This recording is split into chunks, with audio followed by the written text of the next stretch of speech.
Market update today, man. Market update 7/14, Man, this year 2023. is flying by. OMG, dude, I can't believe it's about to be August, bro. Like, dude, where did this year go? It is.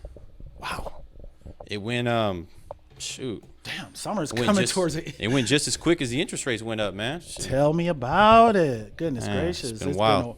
It's been a wild roller coaster, actually, since last year, since the Fed started increasing, bro. It's just been nonstop. You know what though? Turbulence. I'm new in this.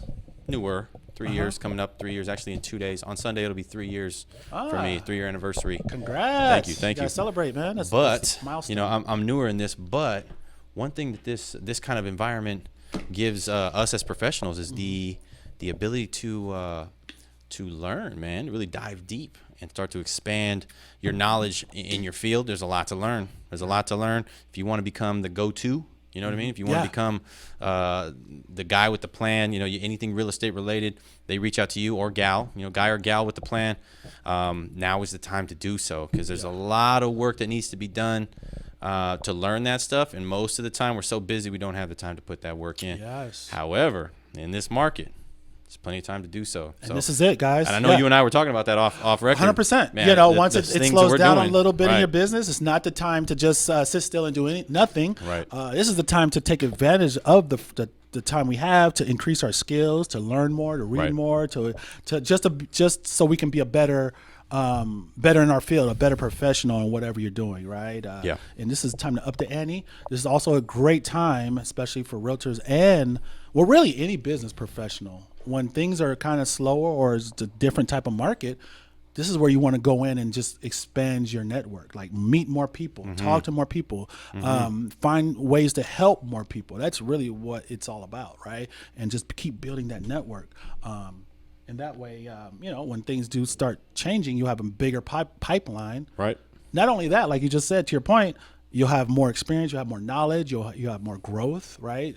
I feel like we're kind of both on the same kind of path right now, not only educationally, right. Not only for education wise and getting wiser in our business and our fields, but also our spiritual journey right now. I feel we're on the same spiritual growth right now because I know, you know, even talking off camera, both of us are on this path right now, and we're just going deeper on that side of it, in religion and getting closer to God and just learning so much. And it all relates. And how it all comes together. It's all one. Right. Here, let me plug shout out a great book, guys. I'm reading right now, still in the middle of. And if you guys are in business, or I mean, this applies to real life, just life in general.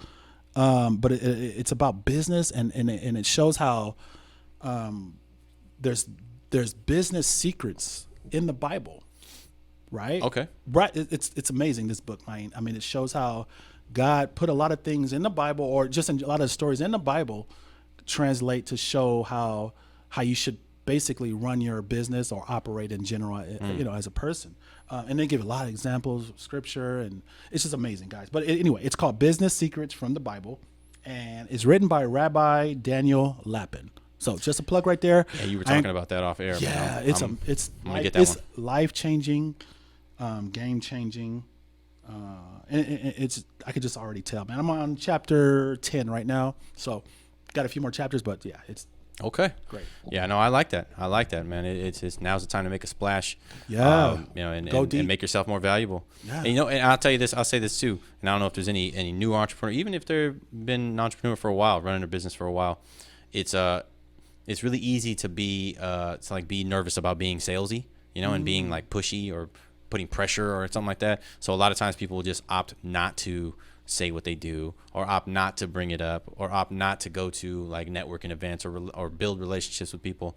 But once you just tell yourself there's no harm in meeting more people and giving yourself the ability to help more people. That's really what you're doing. Right. The more people you know, the more people you're able to help. And the more people you're able to help, the happier you're going to be, the more prosperous your business is going to be. 100%. You know, the more fulfilled your days are going to be. Like everything just makes sense. And if you're in this, in any business, whether it be, you know, we had Eric on here, Herbalife.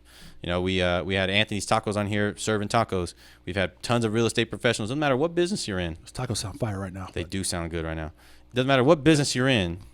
If if your aim in the game is to help as many people as possible, you'll get right over that fear of being salesy or building relationships or reaching out and trying to meet new realtors or meet new insurance brokers. You'll get over that fear because my goal is to help somebody. My goal is to help more people with my knowledge. Can you help me do that? 100%. You meet people, and when they say yes, and when you click, oh my gosh, it's amazing. Fantastic. And that's why I love this book so much, because it shows, I mean, God put us here as people to network and connect with each other. We're here to help each other. We all need each other. I like that. And so, and also here's another thing. There's also, and I felt, victim of this stigma out there by a lot of masses. And it's usually like, the lower, the middle class or lower, and like I said, I had the same thinking, but I've been enlightened over the years. The thinking is that, if you have money, you're wealthy, you're successful, that's not what life's about. That's not what God wants. You know what, guys? That is the complete opposite. Think about it this way. The more money you can make or the more wealth you have, imagine how many more people you can help in your life, right? You can give to charities, you can set up foundations, you can just help out so many more people that are underprivileged if you have it, right? Now on the other side, if you're barely making it and barely paying your bills every month and you're struggling, how much can you really help anyone else? Then it's almost I don't know where that thinking came from, because I know I used to always hear like, you're just trying to be rich, or blah blah blah. Life's not about that, but actually, no, life is about, and God wants us to be prosperous. Like, there's many examples in the Bible that shows of those biblical figures that were prosperous and kings, and they had lots of money and they helped out so many people. They did so much good. And that's really what it's about, man.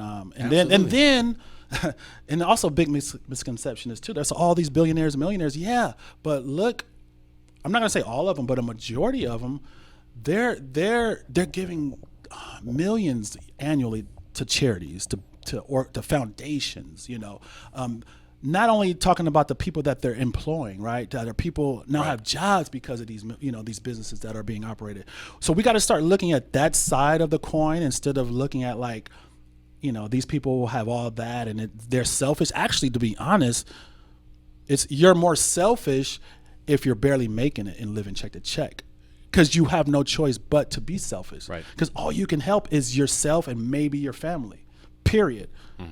Now, you're starting getting a lot of wealth. You're starting to make more money. You're being super, super successful. Oh, now I can help myself. I can help my family. I can help this person's family. I can help the poor. I can help, diabetes foundation. I can give to cancer. I mean, I can create my own foundation. Just how much giving I can. We were talking about giving away like turkeys on, turkeys for Thanksgiving is something we're gonna do. That's in the works. That's in the works. A turkey drive. Yeah.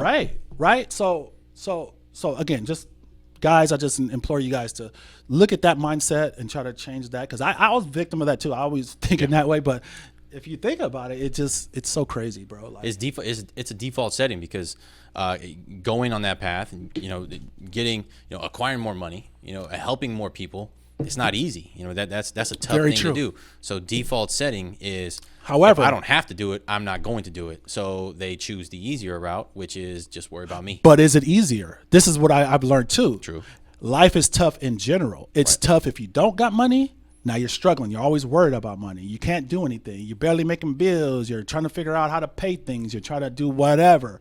That's a tough life. It's also tough to try to strive for greater things and the great wealth. Now you got to figure out what hard you want to choose. Me, I'd rather choose to work hard, do whatever it takes I can be eventually in a better place for my family, people I want to take care of, and help out more people. That I think. So again, guys, it's really about choices in life. You can choose to stay where you are, and that's a super struggle. Or you can choose to do better, which is a struggle, but the end result is amazing. And this is even bigger. I just thought of this now. The option to choose the wealth and go after your goals and push hard, it's finite. What's the word? Finite. It's an end. There is finite. There's a true end to that, right? You're gonna only do that for so many years, and you're gonna get to the point where, oh man, you've reached your goals or you've gotten wealth. Now you can do what you want to do. It might be 5, it might be 10, but you will get there. Right. On the flip side, if you choose to stay where you are, do nothing, you're gonna be miserable forever. Struggle for life. So which you one got to is figure really, out what you guys which one want is really easier. What's is the easier? Right. So I like that. And when you're going for typically what you want in life and your goals and wealth, you're going to grow as a person so much, typically for the better. Yeah. So I mean, I just see only but good on the upside going for your goals and striving It's that for long-term vision. You're trying to be the best person you could be, and at the same time, you're striving. You're gonna have more successes and more wealth. And that's the difference between that victor and victim mentality. Man, it's life is mindset. I just mindset. It's crazy. Like everything is how you think it is, what your views are, right? Whether good or bad, negative, however you look at the world, however you look at your circumstances, however you look at something bad happening to you. We all have choices. It's perspective. You could look at something bad like, darn, this sucks. My life is horrible. This keeps happening. I'm depressed. Or you can look at it like, oh, it happened. It sucks. What can I learn from this? Because everything that happens bad to us, there's always a equal good. There's always good, and vice versa. If something really good, there's an equal bad, possibly, right? So you could take that, learn from it, grow from it, and improve on it, and use it to motivate you and inspire you to do great things. So it's a choice. It's a choice. And then the way you're going to feel is going to be the result of that choice. Right. So you can choose I'm down and out. Now you're going to be in a state of depression because you're miserable. You're just looking at the negative of that situation. Mm-hmm. Look at the positive of that situation.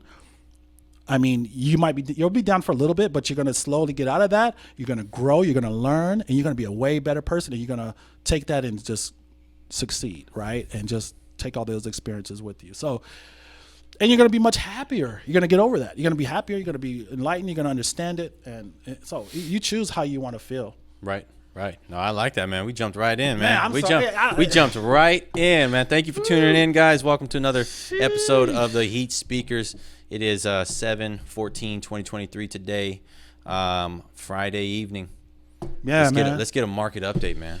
Local Central Valley. Right. What are we looking at on the home sales side, man? What are we looking at for price range? What are we looking at for increase, decrease? Yes. What do you got for us, Rich?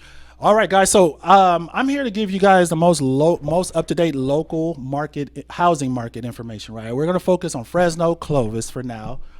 We feel that's important, so that way you guys who are tuning in knows what's happening. Right now, I used to, and one of the greater resources, most up-to-date resources, guys, in case you want to know, is called Altos Research. Altos Research is a platform. They get the most up-to-date real estate data. There's other ones out there, just so you know. A lot of the news and the Fed, even a lot of them, these big platforms, they go off of what is called the Case-Shiller report, which is an index. So that Case-Shiller, who reports housing data as well, statistics. The only downside with them, which is huge downside, is that information is typically 3 months behind. Yeah, there's a lot of lag in data coming out. Right. So, and very important, guys that are listening, very, very important. Whenever you're looking at the news and you're getting that information and you're like, oh, man, the housing market's down, 9 times out of 10, I almost want to say 10 times out of 10, that's coming from Case-Shiller, which is 3 months behind. So whenever you're getting the updated housing information, it's usually not what's happening currently. So you really want to be in tune with what's happening today, because that can make all the difference. So Altos Research, the last updated report was back to July 7th, and we're going to have another one next week. But median list price for Fresno, strictly Fresno, we're looking at about a 430,000 is the median list price. So basically what the average or median, or not even average, the median house for sale that is on the market right now is 430 in Fresno. And just to interject real quick, sure. Whenever we talk about a higher price or a luxury market or an affordable market, especially when we're talking about here in Fresno and Clovis, we're looking at that number there, and we're saying anything above it is going to be considered more luxury, right? Anything above 430 is going to be considered more luxury. Anything under 430 is more of the affordable homes. And the reason we make that distinction is because the patterns, the list price, the days on market change when it comes to different price points. Mm-hmm. So just know 430 is where we're at today, and if we talk about a luxury or a higher end market, we're talking about above that list price, that average list price. Right. 100%. And so just so you could compare to last year at the same time, 22. So July of 2022, the median list price was 427.7. So we are up.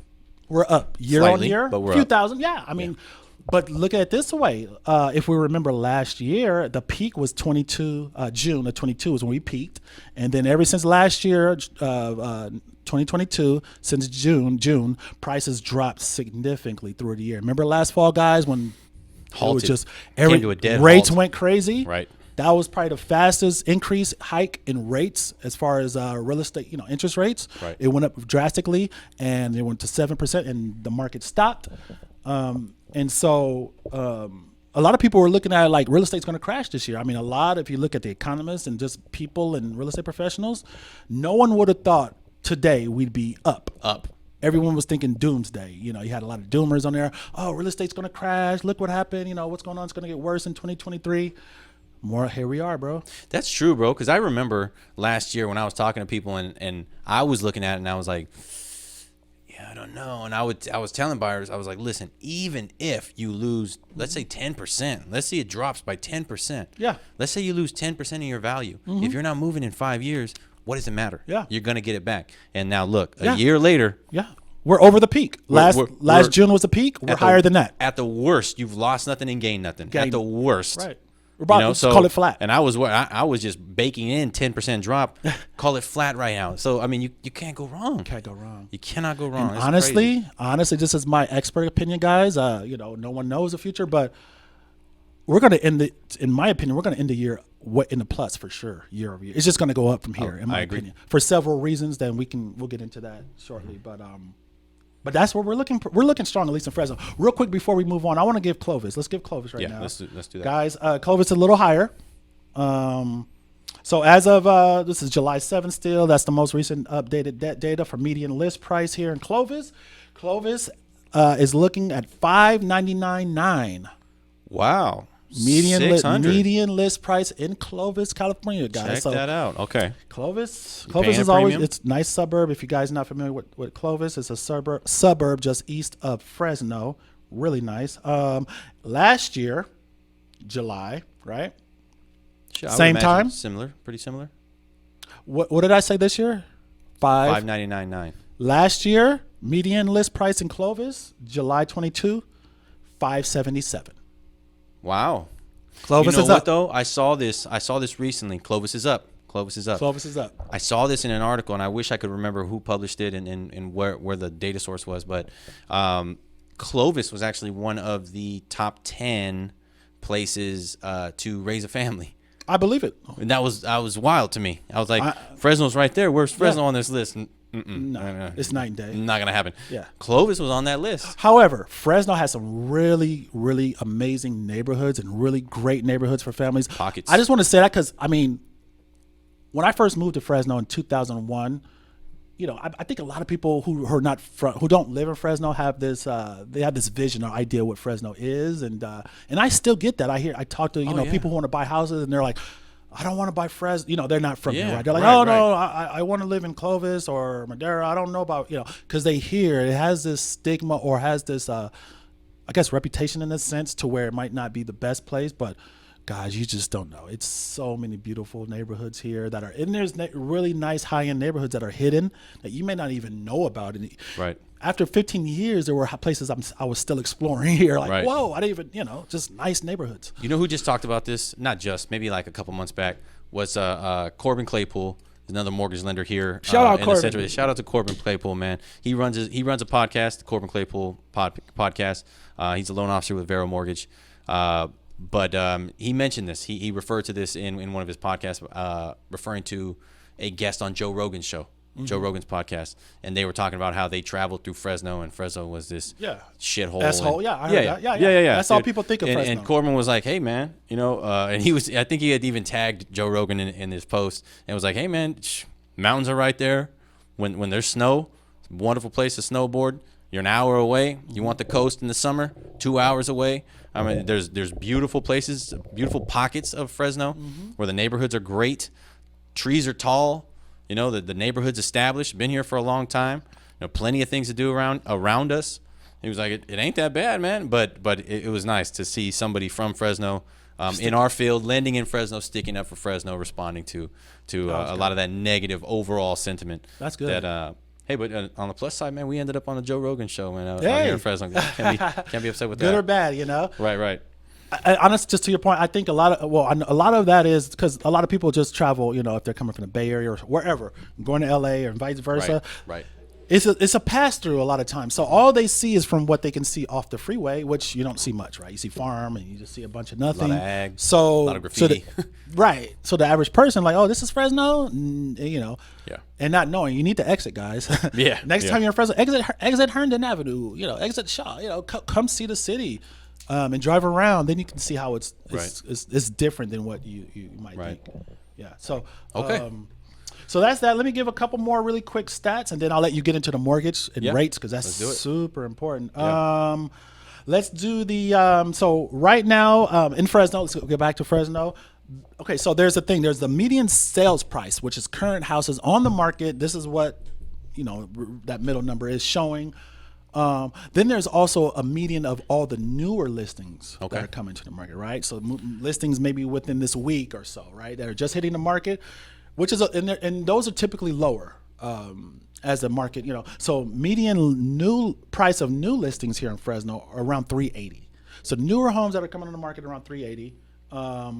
So that's, and if we want to go back to July of last year at this time.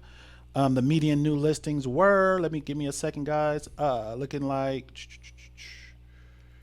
three. So this is interesting. We're about flat, 380. 380. Yeah.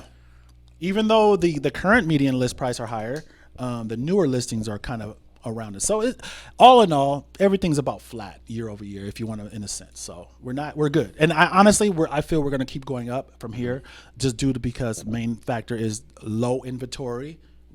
That's real estate. That's realtor talk. So meaning low, not many homes for sale. There's a lot more buyers still than there are sellers. So it's still a strong sellers market here at Fresno.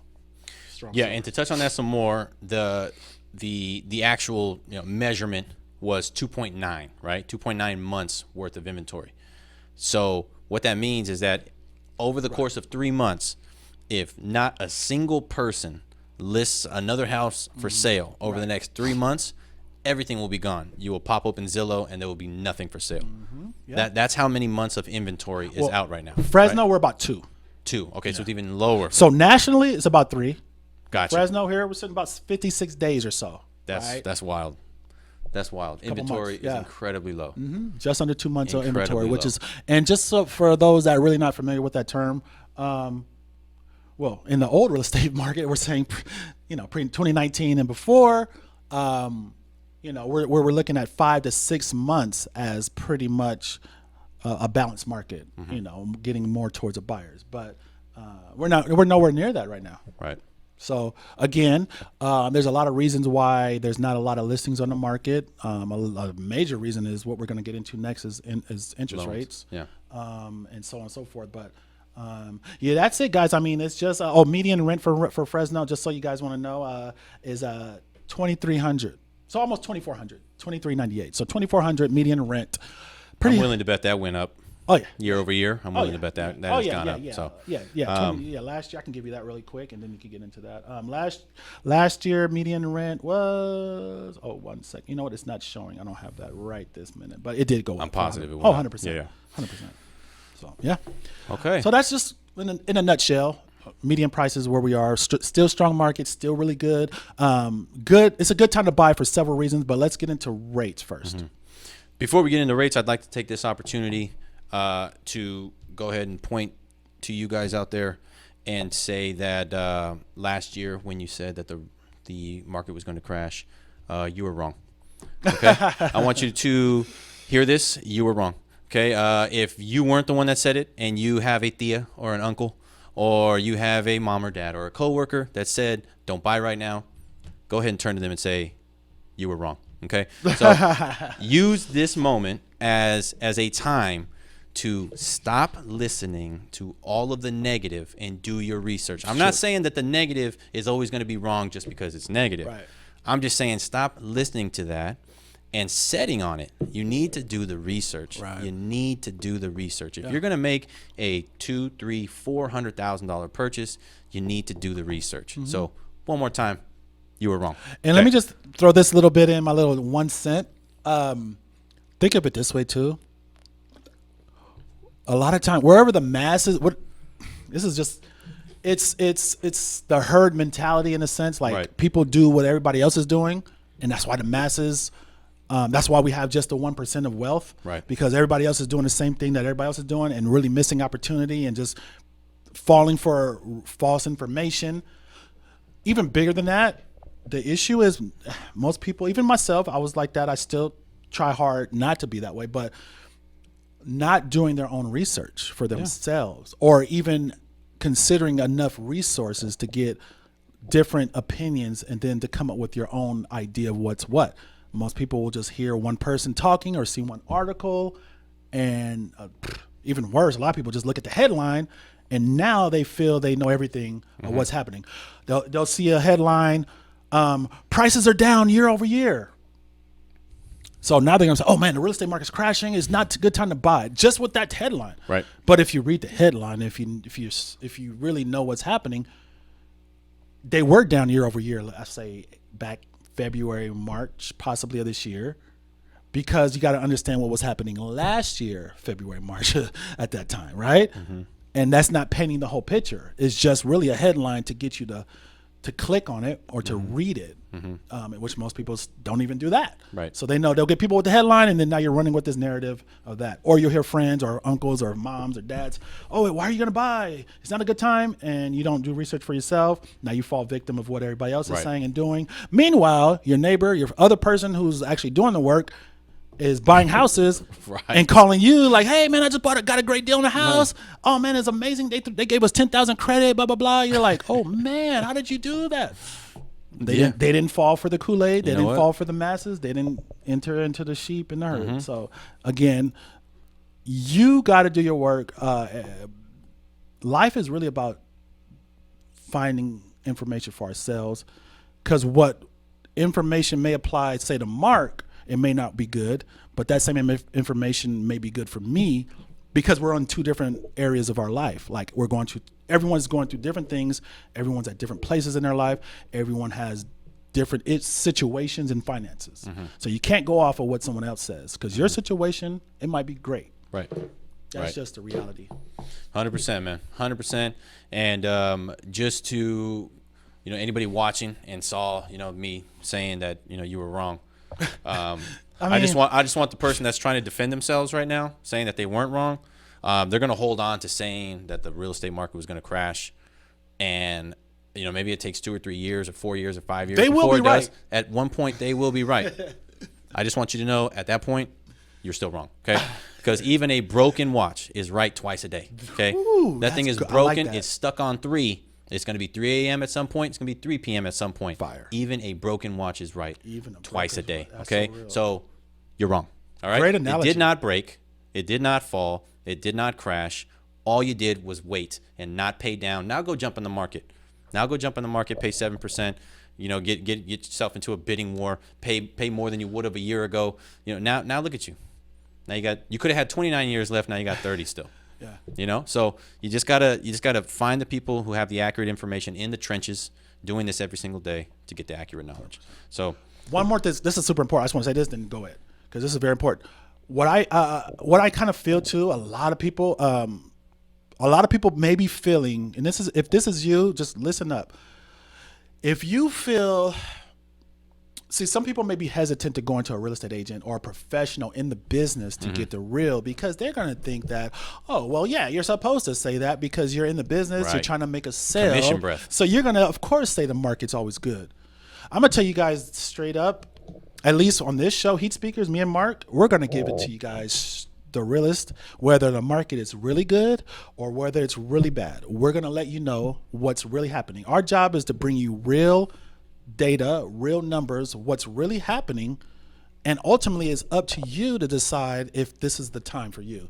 We're not going to sugarcoat it. We're not going to make it sound better than it is. We're not going to make it sound worse than it is. We're just going to give straight statistics, data, and information, raw and uncut, without any, any biases. Yep. So just know that. And majority, honestly, in my opinion, from my experience, majority of agents that I know, they're going to give it for if they know the market and know really what's happening in the economy, they're going to give you the same type of information. Just straight information, stats of what's happening. So don't think that everyone's here out to get you. We're just saying it just to say it, so you're going to go believe your mom or believe your dad because they think we have an interest. But we're giving. It's so crazy. I mean, there's rotten apples in every batch. Right. And the same is here. But I know less shady people in this industry than I know good people. Man. I know way less shady people. Right. And I know them. And I know that they're peddling misinformation. I know that they're breathing and reeking of commission breath, but very, very small amount of people compared to the ones that are actually trying to deliver good information. So it's really just not that way. But I know it's perceived that way, but it's just really not that way. There's no way for me to tell you that X, Y, and Z is the right move without me looking like I want to make money. There's no way to do it unless I wasn't in the field, then maybe. But and honestly, guys, look at it this way too. I mean, we plan on doing this for like forever, right? This is our reputation, everything we're about. So if we're going to be up here, or any agent's going to give you false information and lead you the wrong way, it's going to come out sooner or later. They're going to give you some information. It's not going to be right. Then, most likely it'll go through the industry and people will know, eventually they won't have a career. Because if you're treating people a certain way and not being honest, it catches up fast. So longevity is not a thing if you're looking for one transaction. 100%. So it's all about giving people what the reality is and letting them decide. So what we got? Reality. Yes, let's talk about reality. The reality is affordability is tough because of where the interest rates are today. So quick recap and update on where the market is with interest rates this week. As of 7/14/2023, that's today, this recording, we had the Consumer Price Index, the CPI, which is tracking inflation. How quickly are the costs of goods changing in a positive direction? If they're shooting up very quickly, the percentage is high, right? If they're going at a typical pace between 2 and 3, that's normal. It's absolutely normal for the prices of normal goods like fuel, transportation, food, medical and dental copays, office visits, things like that. It's normal for the prices to go up. At what rate is what the CPI tracks, right? So when we're looking at the CPI, we want that number to come down. Last year, we were seeing absurd numbers. So the prices were increasing at an alarming rate. What was the highest they went last year? You remember? Man. It was over 9. I remember seeing an 8 and a 9 at 1 month. So that's wild. I mean, that's saying that's a 9% increase. So if you were paying $100 for something 1 month, the very next month it costs $109. That's an increase of that's wild, wild, right? So that's what we were seeing. This week we had a CPI reading come out where not only were we expecting the rate of change to be lower than what it was last year, the actual readings came in even lower than what we were expecting. Nice. So inflation is coming down. It's moving at a much more normal, slower, regular pace than what we noticed last year. Does it mean that we beat it? Does it mean that there's no more work to do? Absolutely not. The Fed are going to come out with whether or not they hike these rates for July, whether or not they hike rates again in August. But as of right now, the data shows that the increase in goods is coming back down to a normal level. So we are not battling this wild increase in costs for toilet paper and costs for eggs and costs for we're not battling that anymore. Are we seeing increases? Yes, but that's normal. That is absolutely normal. 9% is not normal, but gradual increases are normal. So we're back down to a normal rate here. We were expecting a 4%, came in. Our previous year was 4%. We're in at 3%. So we've come down. So they're not increasing by as much as they were last year. What that does for us is show that one, the prices, the cost of goods are not going up. which means that we don't need to try and halt the economy. If we don't need to try and halt the economy, we don't need to make the cost to borrow money that expensive. If we don't need to make the cost to borrow money that expensive, the interest rates do not need to be that high on the money that we borrow. Right. So the mortgage rates come down, and we saw that. Okay, when the CPI reading came out Tuesday or Wednesday, Tuesday, I believe. Yeah, Tuesday they came out, and CPI readings were great. You know, Consumer Price Index, CPI, what we were just talking about.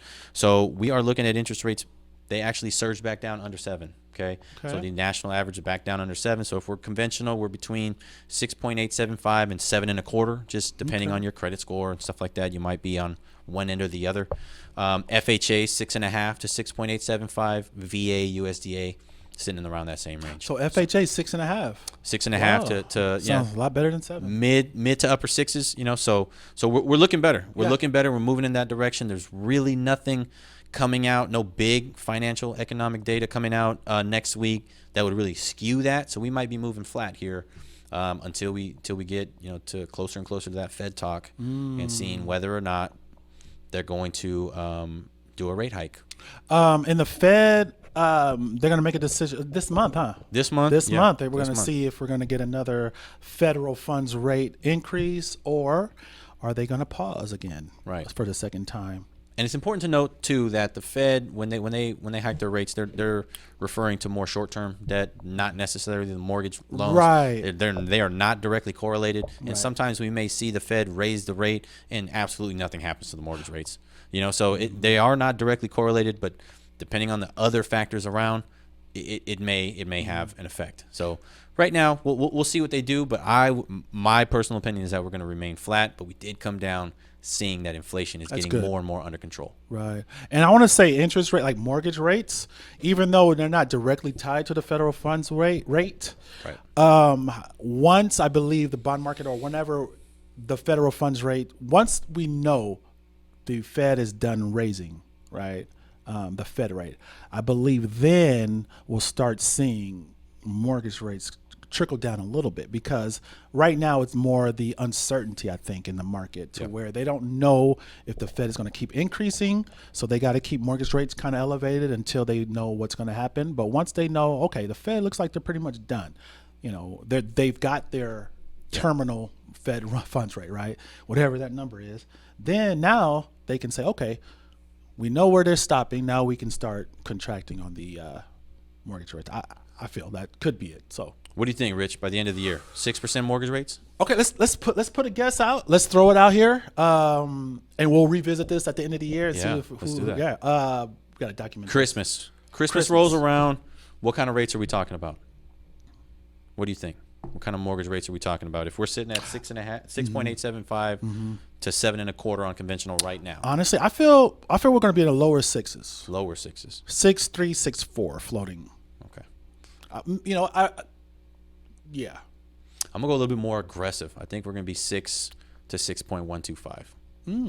That'd be nice. Closer to 6 even. But you know, how does the real estate market look with interest rates at 6.2? The people that I just said were wrong about the market crashing are going to be really wrong. Well, they're already wrong. They're already wrong. They're already wrong. They're going to be really wrong. No, if the rates come down. Let's be specific. They were right as far as a crash in real estate. There definitely was a crash. Right. Not the crash that they probably would think. Right. Crash in transactions. Oh, yeah. But in price, but that's going to have the reverse effect. Right. So they're saying what was happening was the market is going to crash, housing is going to crash, prices are going to come down. What crashed was the affordability and the amount of transactions. Right. When the amount of transactions drop and the amount of homes out there does not increase, we are still looking at a supply and demand that is skewing heavy in the buyer's favor, in the seller's favor, with more buyers on the market. So and that's why prices are still staying so good and strong. Correct. There was a crash in transactions. But that is going to in turn move to mean that we are going to see an increase in home prices. Oh, but that's what I was saying. I feel prices are going to keep going up. So that's why I'm saying they were wrong. They're going to be more wrong in a 6% interest rate world. Yeah. Because now we're programmed to 7. Yeah. We've hit 7 3 different times in the past year. 3 different times. Last year came to a halt. Everyone stopped. Right. Early this year, we towards the end of 2022, they started tailing off. Interest rates were coming down, and then once towards the end of January, boom, shot up again, hit 7 again, right? And everybody viewed it and was like, "Dang, this sucks. Yeah, let's keep shopping." And then now nobody's batting an eye at the 7s. We still have so many buyers in the market. We are getting programmed to 7. So when it hits 6, yeah. to answer your question, the layout of the market, competition, home price increase, you better be willing to offer over. Yeah. So we know that 6-2 is going to unlock a ton of buyer demand, right? Buyers are going to come out of woodworks and want to buy houses. What will it take to unlock the sellers to move up? What's it going to take for that seller to move down? So that's where the pain is. Like a lot of the would-be move-up buyers, right? The ones that'll sell their first home to get a bigger home, bigger family, or whatever, or vice versa. The older couple, the downsizers, the move-up family, right? all the of empty them. nesters, right? They're right. looking. They got a big house, they had a bunch of kids. Now they're grown. Now they're ready to move down. What rate do you feel is going to take for them to come off the fence? Because those are the ones that are sitting on those houses that we need. I think the 6%, man. You think 6 will unlock buying demand? Seller demand? Huh? They're not going to take 6, but if we're sitting at 6 as a normal market rent, they're selling their home and they're cashing out $200,000 in equity untaxed. They're going to buy that 6 down to a 5. They're going to do it for a 5. They're going to do it for a 5. Because right now, if they sell it, the most they can buy down is to a 6, which still doesn't look that pretty. It's better than what we got, but it don't look that pretty. But if the normal market rate is 6, they make $200,000 on the sale of their home. They're going to use $10,000 to buy it down to a 5, and they're going to love that. Let's ask the audience. If you guys are tuning in, just put in the comments. What do you think? What interest rate do you guys think that sellers will start selling? Is it 6%? Is it 5%? Is it 4%? If you're a homeowner, if you were considering selling sometime, what interest rate would work for you? What would make sense for you to sell your house and buy a new one? We'd like to hear. We just want to know. Absolutely. So please comment. Let us know. Yeah. If they can buy down to a 5%, they're doing it. Yeah. And psychologically, if they can buy down to a 5%, it's going to take $50 more to buy down to a 4.99. So they will do that. Their rate's going to look like 4.99 moving from a 3.25. They're going to think only went up 1%. In reality, they went up 1.5. But they're going to see the 3 and the 4. Let's do it. Let's sell this one, take our $200,000, move, and we only went up 1% point. Right. That's what they're going to see. It's really a 5 even, but just a little bit more, you're going to get a 4.99. And on paper, 4.99 looks a lot better than 5. Right. And all it's going to take is $10,000 of their huge profit that they're making from owning this home, from the appreciation that they're going to get when the housing market takes off when these rates come down. Because buyers are going to jump in, their home value is going to skyrocket, they're going to make more on it. Just put that extra $10,000 that they just made in appreciation, put it towards the rate buy down. They're getting a 4.99. They're moving up. They're gone. They're moving up. Meanwhile, everybody else is offering up their firstborn and catering tacos in order to get their offer accepted. That's what's happening. Right. So let us know what you guys think as far as what rate. Ask your uncle that was wrong already, and we'll probably watch him be wrong again. But Ask him. And for sure. And then at that point, stop listening to uncle. That's it. That just do what's best for you. Get the education. Educate yourself a lot. Actually, really quick, guys, before I forget, if you've never bought a home, or even if you bought a home years ago, you just can't remember the process, let us know. Me and Mark, we did a great first-time buyers webinar video. Broke it all down. A couple months ago. We start from the very beginning of the buying process, and we just talk about the buying process from beginning to end. So you'll learn a lot of how to buy a home, and I mean, you'll be a professional buyer by the end of this video. Trust me. Yes. You'll be a lot wiser and educated. So hit us up. We'll send it to you free of charge. Yeah. Man, it's a lot, man. What else? What else we got? So, really quick. This is what I'm going to ask you. Do you ever think? Personally, I don't think so. For a while, I don't know if ever. Unless something major happens, I don't see us ever going back to 3% interest mortgage rates. Honestly, I don't 3 want or 2%. Yeah, I don't. There's no reason to. Yeah, I don't want it. Look, we're dealing right now with the repercussions of having 2s and 3s. Right. We're dealing with the repercussions of having capital that was very, very cheap to borrow. That is in economic terms, what we had was capital that was very cheap to borrow, so everyone wanted to borrow it. because everyone wanted to borrow it, the prices shot up. And now they're trying to halt that by making the cost of capital higher. That's what they're doing. They're trying to slow down transactions. Mission accomplished. That is what happened. So it'll eventually get back down.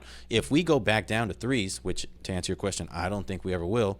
But if we go back down to threes, we're doing this. Right. We need this. Okay. We need some stability. We need a healthy market. Okay. Everyone wants a deal, but sometimes you just got to give that up and just get a healthy market. Do what's right. Okay. Do what's right. Buy a home when it's affordable to you. Buy real estate and wait. Don't wait to buy it. Okay, and in a healthy market, nobody's questioning whether or not they should buy or rent. Hey, say that again. I like that. What's that? Buy real estate. Buy real estate and wait. Don't wait to buy real estate. Yeah, I like that. That's the name of the game. That's the name of the game. Yeah, that's good. And people will do that. People will do that when they're playing Monopoly. Everything they hit, they buy it. Yeah. Everything they land on, they buy it. They don't think twice. They reach for the money and buy it. But when it comes to the real world, when it comes to real life, it's like, why do the rules change? Because it's harder? And you're hearing all this other It's wild. negative stuff. It is. You're right. And I'm going to be honest with you. People don't like playing Monopoly with me because I do talk at the board. You talk. Yeah. Somebody lands and I'm like, how much money? Ooh. All you got's 120 up. You're going to pay that for the... What happens if you land on rent over here?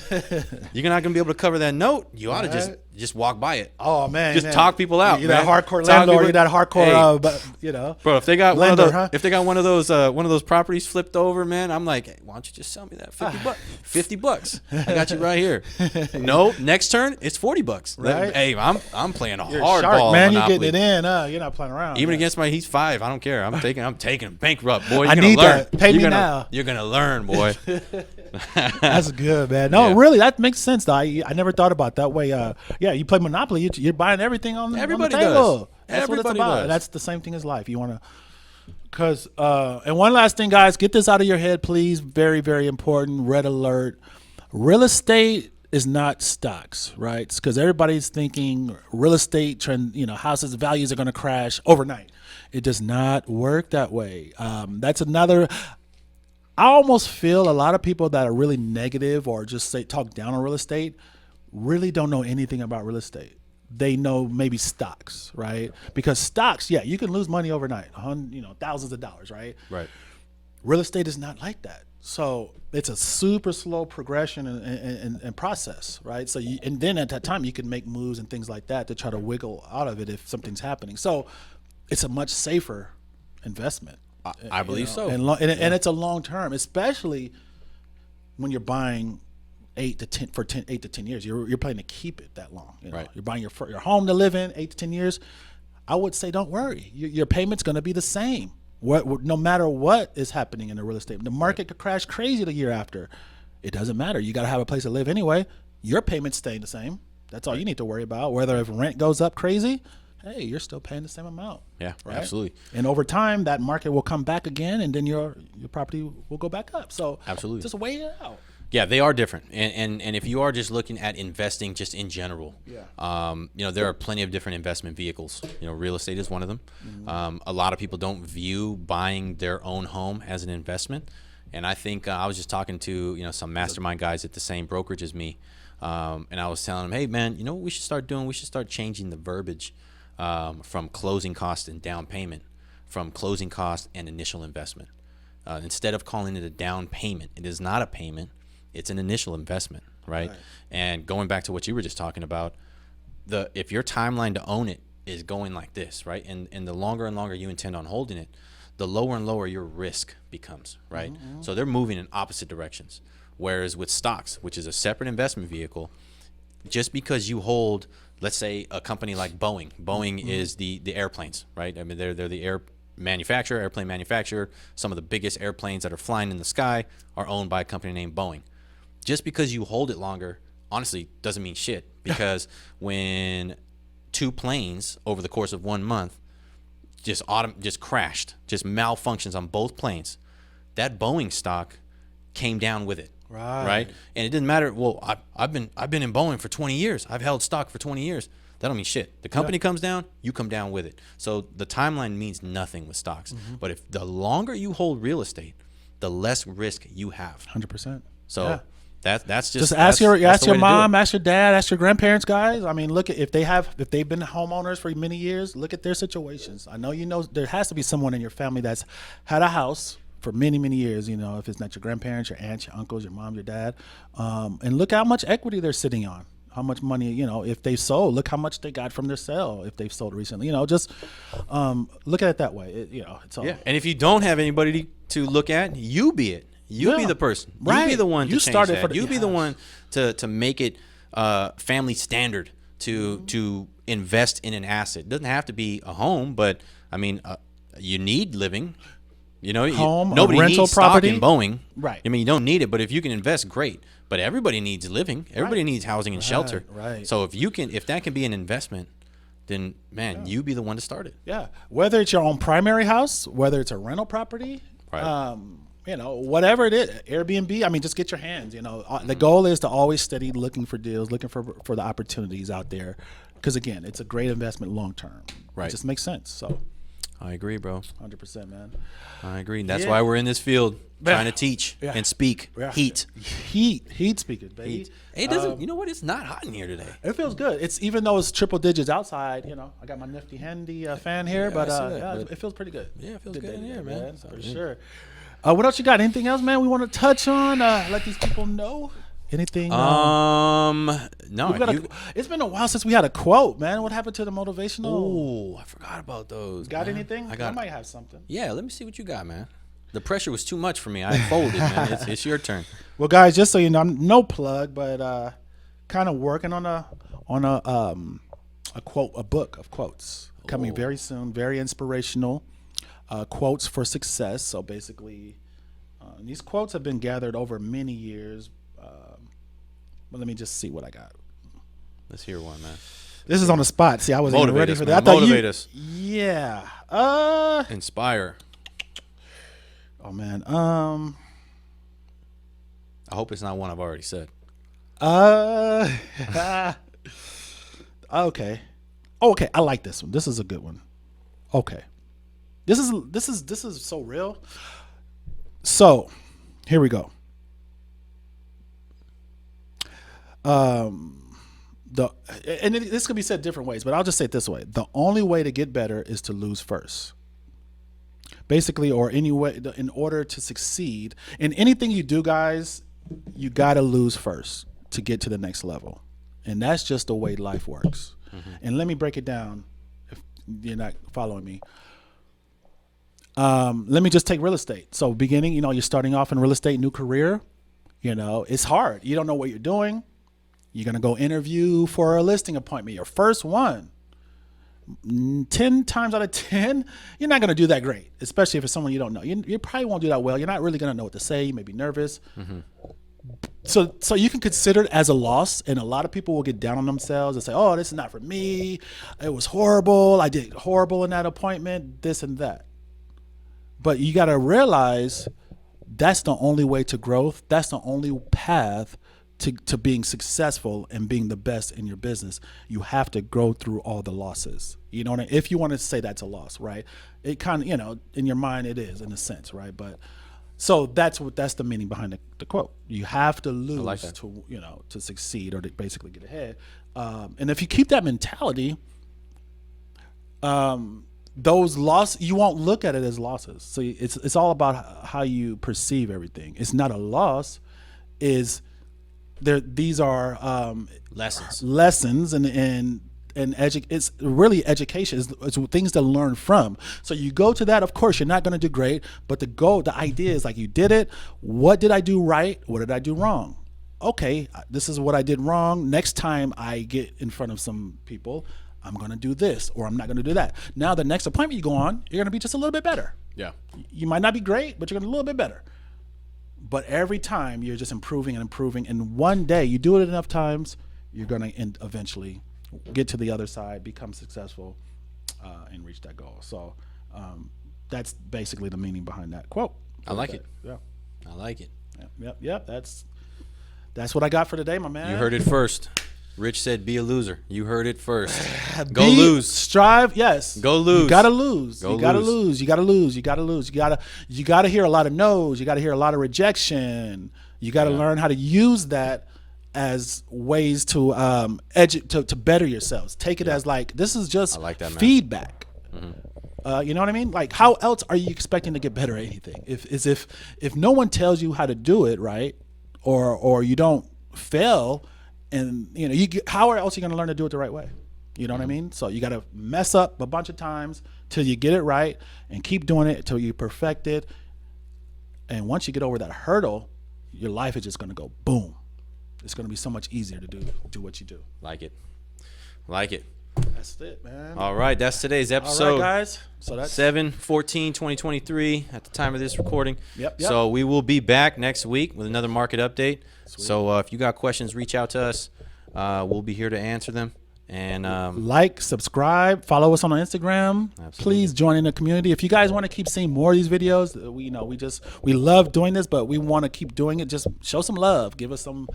If you want to be a guest, let us know as well. Yes. If you want to be a guest on here, you got some insights, your perception, your perspective to offer. Yeah. Just come talk to us. It's not even That's an interview. we're just talking. So. Just talking. All right. Thank you for tuning in. Till next time. Peace.